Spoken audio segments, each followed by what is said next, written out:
What happens when a five-time NBA champion just disappears without any trace? I'm talking about Tim Duncan, the man who walked away from $242 million, shut the door on fame, and vanished into the Texas wilderness. Not retired or chilling, just simply vanished. But here's the part nobody can explain.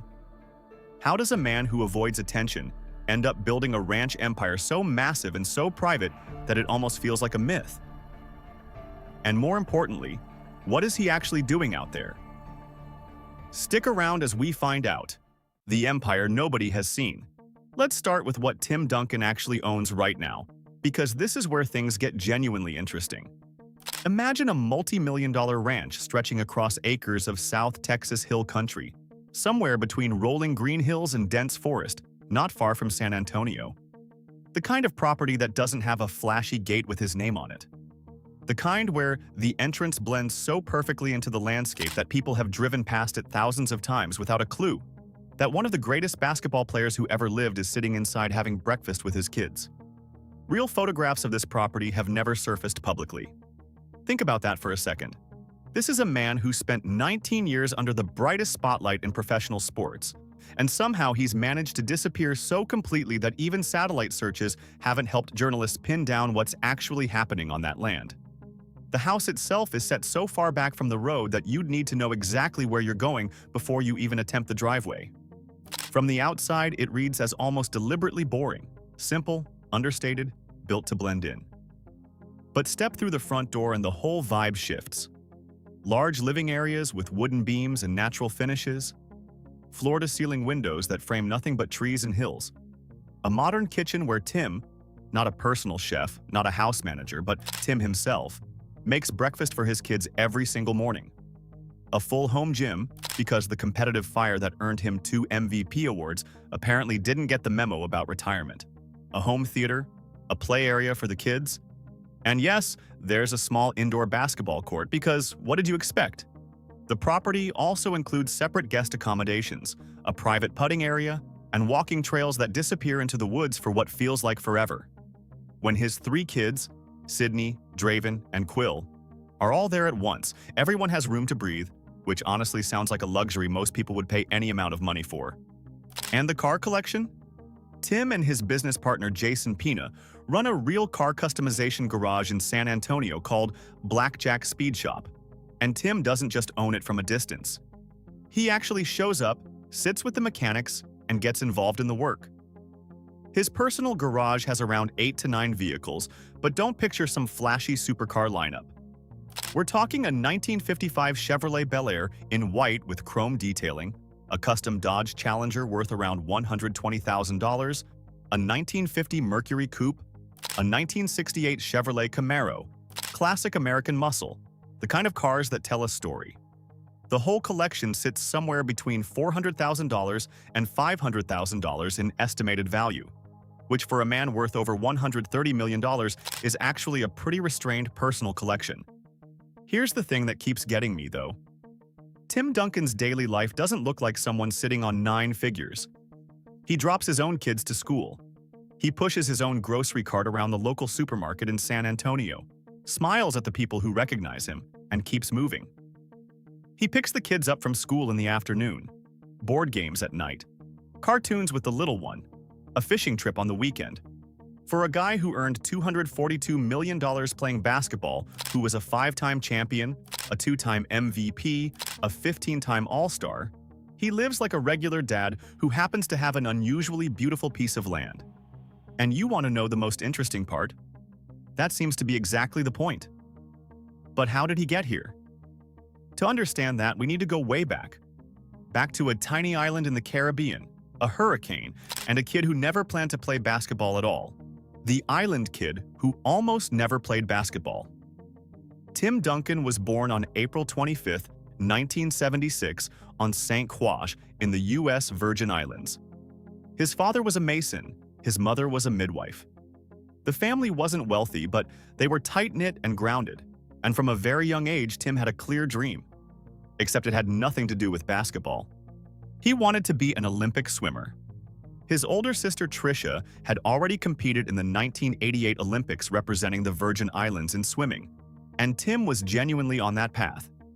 He was sharp in school, disciplined in the water, competing in the 50-meter, 100-meter, and 400-meter freestyle with real talent. The Olympic dream wasn't a fantasy, it was a plan.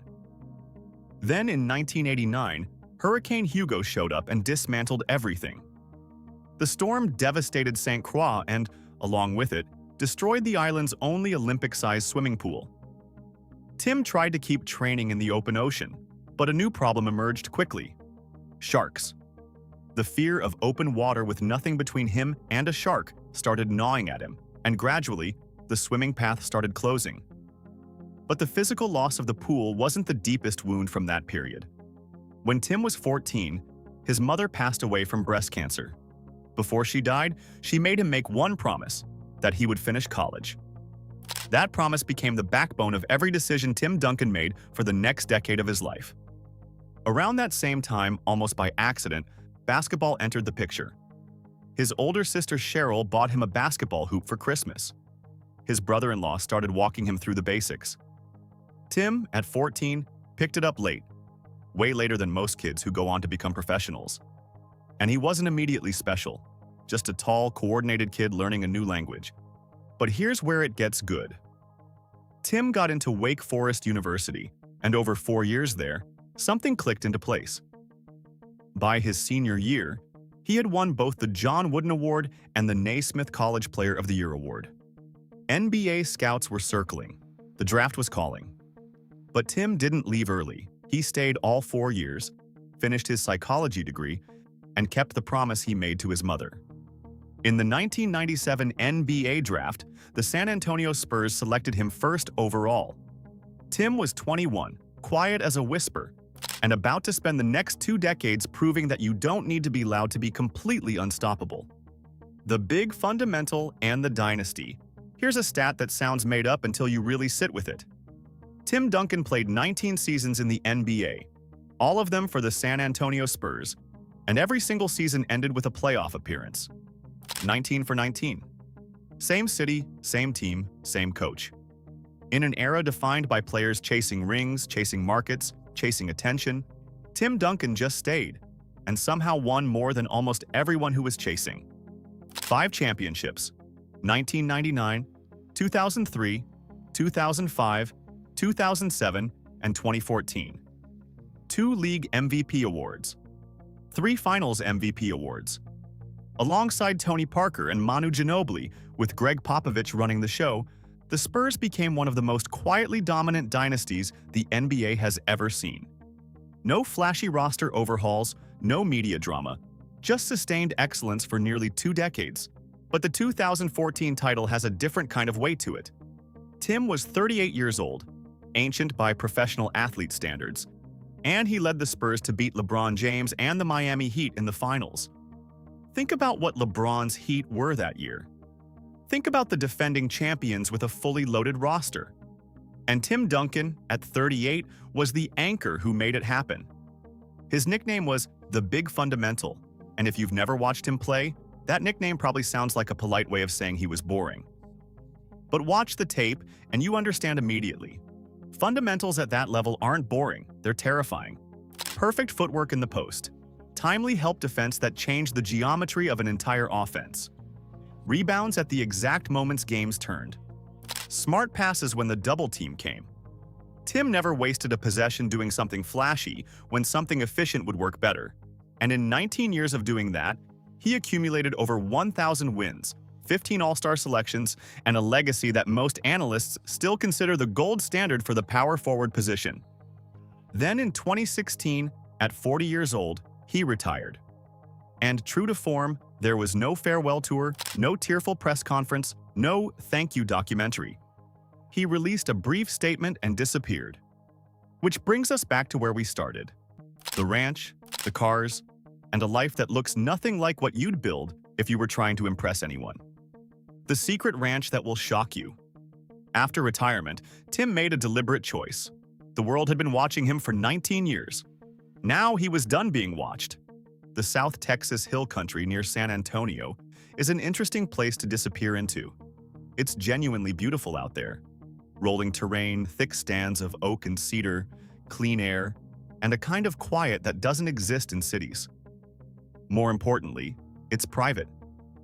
Tim's ranch sits deep in that landscape, positioned so far back from the road that the property could be generating all manner of interesting activity and nobody driving past would ever know. The main house, worth several $1,000,000, reads from the outside like it's trying not to be noticed. No imposing security infrastructure visible from the road. No gate that screams, "Someone important lives here," just a driveway that curves into the trees. The luxury is all on the inside, where it belongs. Large rooms with natural wood finishes, windows that frame forest views on every side, morning light flooding the kitchen where Tim makes eggs for his kids before the school run. And here's the detail that keeps coming up from people who've been around Tim during this chapter of his life. He does the school run himself. Not a driver, not an assistant, Tim Duncan. Then he does the evening pickup too. Groceries happen at a regular local supermarket, the same one everyone else in the area uses. People recognize him, and he's friendly about it. But he's not performing anything. He's just buying groceries. Evenings at the ranch have a rhythm. Board games, Monopoly, Scrabble, cartoons with Quill, basketball conversations with Draven, talks about volleyball at Stanford with Sydney, homemade dinners around a regular table. The property has walking trails that go on long enough to feel like a real adventure, a private putting area tucked somewhere on the grounds, and enough space between the main house and the guest accommodations that everyone can have their own version of a peaceful evening. This is Tim Duncan's retirement, hidden in plain sight, completely by design, and by every account, exactly the life he wanted to build. The car obsession and the garage business. If you assumed Tim Duncan's retirement meant sitting quietly in a rocking chair watching the years go by, you missed something important about the man. The competitive fire never actually left. It just found a different fuel. In 2013, while he was still playing, which is a detail worth noticing, Tim and his friend Jason Pina started Blackjack Speed Shop in San Antonio, a real car customization garage where actual work gets done on actual cars. And Tim doesn't own it as a vanity project you'd never visit. He shows up, he sits with the mechanics, he gives direction on builds, checks the work, and gets his hands into the process in ways that a lot of business-owning athletes simply don't bother with. His personal car collection runs about 8 to 9 vehicles, and the lineup says everything about where his head is at. There's a 1955 Chevrolet Bel Air, white, fully restored, chrome detailing, the kind of car that makes people stop and stare in grocery store parking lots. A custom Dodge Challenger with serious engine work, worth somewhere around $120,000. A 1950 Mercury Coupe with that bold, low-slung, old-school stance. A 1968 Chevrolet Camaro. A Pontiac GTO, custom trucks. An Audi R8 that feels like the one nod to modern supercar culture in an otherwise vintage-focused garage. Total collection value? Somewhere between $400,000 and $500,000. For context, that's a surprisingly modest number for someone at Tim's wealth level.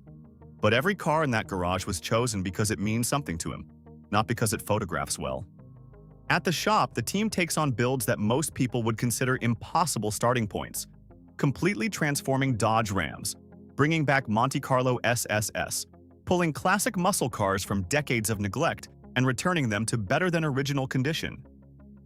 Tim has talked about how the process of taking something old and broken and making it beautiful again resonates with him on a level that goes beyond the cars themselves. There's a philosophy in there, if you're paying attention. The man built a second career out of a genuine passion, and he shows up for it the same way he showed up for basketball, seriously, quietly, and better than almost anyone expects. The insane money game. All right, let's talk numbers.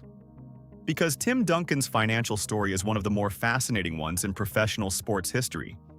His current net worth sits around $130 million, with some estimates running higher. Over 19 NBA seasons, he earned $242 million in salary alone, with contracts that escalated steadily from his early deals to the $122 million 7-year extension he signed in 2003, eventually reaching over $20 million per season at his peak. But here's the part that separates Tim from almost every other athlete at his earning level. He voluntarily reduced his own salary multiple times. Specifically so, the Spurs could have enough cap space to sign the players they needed to compete. 5 championships later, you could argue that was the smartest financial decision he ever made. You can't put a dollar value on 5 championship rings, but you can point to the fact that every one of those rings added to a legacy that will generate value for decades. Beyond salary, Tim built out his wealth through Texas real estate that generates rental income, blackjack speed shop, and various business investments aligned with his interests. Smart, diversified, built over time rather than splashed all at once. But the financial story has a darker chapter too, and Tim has been open about it. His former financial advisor, Charles Banks, directed him into a series of bad investments, a cosmetic company among others, that eventually cost Tim somewhere around $25 million. Real money, gone. Tim filed a lawsuit and recovered some of it, but the experience left a mark. Since then, his approach to money has been significantly more guarded and disciplined, which tracks with how he approached everything else in his life. What's genuinely remarkable, though, is this. A man sitting on $130 million, who could justifiably live in any way imaginable, has deliberately chosen a life that looks nothing like that number. He eats regular meals, he shops at regular stores, he drives himself around. The wealth is there. It's just not performing. It's funding a quiet life on a ranch where the point is peace, not presentation. In a culture that rewards people for showing off what they have, Tim Duncan's version of financial success is almost radical in its simplicity. The family that keeps him grounded. This is the chapter that might surprise you most, because for a guy who famously guards his private life, Tim Duncan's family story has more texture than most people realize. His first marriage was to Amy Sherrill, whom he met at Wake Forest University. She had been a cheerleader in college, and they were together for about 12 years before separating in 2013. They have 2 kids together, Sydney, born in 2005, and Draven, born in 2007. During his playing years, Tim brought them into the spotlight in small, specific ways. Little Sydney sitting with him at a press conference after the 2014 championship is one of those images that sticks with people. He was demonstrably present as a father, even during the full-intensity grind of professional basketball. The divorce happened quietly, which shouldn't surprise anyone familiar with how Tim handles most things. Neither party made public statements about it. They separated and figured out co-parenting with what appears to be a functional, respectful arrangement. Sydney and Draven continued to have full support and full access to their father. Then, in 2017, Tim began a relationship with Vanessa Messias, a TV personality and businesswoman. That same year, their daughter Quill was born, arriving right around the time Tim retired and started building his life around the ranch and the family full-time. Today, the family dynamics are genuinely heartwarming. Sydney is 19, stands an impressive 6 feet 4 inches, and plays volleyball at Stanford University. Her father's height and her own dedication producing a legitimate Division I athlete. Draven is building his basketball game in high school, focusing on fundamentals with the kind of intentionality that tells you he grew up watching film with his dad. Quill is still young, still at the age where watching cartoons with her father is the main event. Tim's weeks are organized around these kids. The school drops, the pickups, the evenings at home, the fishing trips and the walks on the ranch, the birthday celebrations at the house instead of some restaurant that would require security and logistics. Christmas with the tree decorated by the family, not staged for social media. He looks, by all accounts, genuinely happy. Like a man who spent 19 years giving enormous amounts of himself to a career and a team, and who then made an equally deliberate decision to give all of that same energy to the people who mattered most. The legacy of the quietest champion. So here's the thing that becomes clear when you lay all of this out together. Tim Duncan's story isn't really about basketball, even though basketball is what made all of it possible. For 19 years, he played in one of the most scrutinized professional sports leagues in the world, and his name was never in the wrong kind of headline. Not once. No scandals, no controversies, no drama. Which in the NBA is almost more remarkable than any of the statistical achievements. His teammates respected him. His opponents respected him. Coaches around the league talked about him as the standard for how to build a program. He played all 19 seasons for one team, which in the modern NBA is practically a historical artifact. When players were building super teams and chasing rings by recruiting each other to new cities, Tim Duncan was still in San Antonio, still working within Greg Popovich's system, still winning. His bond with Popovich was something beyond professional. Popovich has called it one of the most meaningful relationships of his life, which says quite a bit coming from a man who doesn't say things lightly. After retirement in 2016, Tim stayed away from the media almost completely. He spent some time with the Spurs organization as a coach, then stepped back from that too. He occasionally shows up at practice now and works with young players, always quietly, never seeking attention. He's offered exactly the mentorship a franchise like San Antonio needs without making it about himself. And today, he lives on a massive ranch hidden in the Texas Hill Country that paparazzi have genuinely tried to find. He drops his kids to school. He works on cars at Blackjack Speed Shop. He makes breakfast. He goes fishing. He plays board games at night. A man with 5 championship rings, $130 million in the bank, and a life that looks, from the outside, almost entirely ordinary. Which is the whole point. Tim Duncan's career teaches the obvious lessons about discipline and loyalty and greatness. But his life after basketball teaches something quieter and maybe more useful. The loudest room is almost never the richest one. Real wealth looks like what you actually want, not what looks impressive to strangers on the internet. He started as a swimmer on a tiny Caribbean island, pivoted to basketball because a hurricane destroyed a pool, kept a promise to a dying mother by finishing his degree, spent 19 years dominating the sport without changing who he was, and then disappeared into the Texas wilderness to raise his kids and restore old cars and live in peace.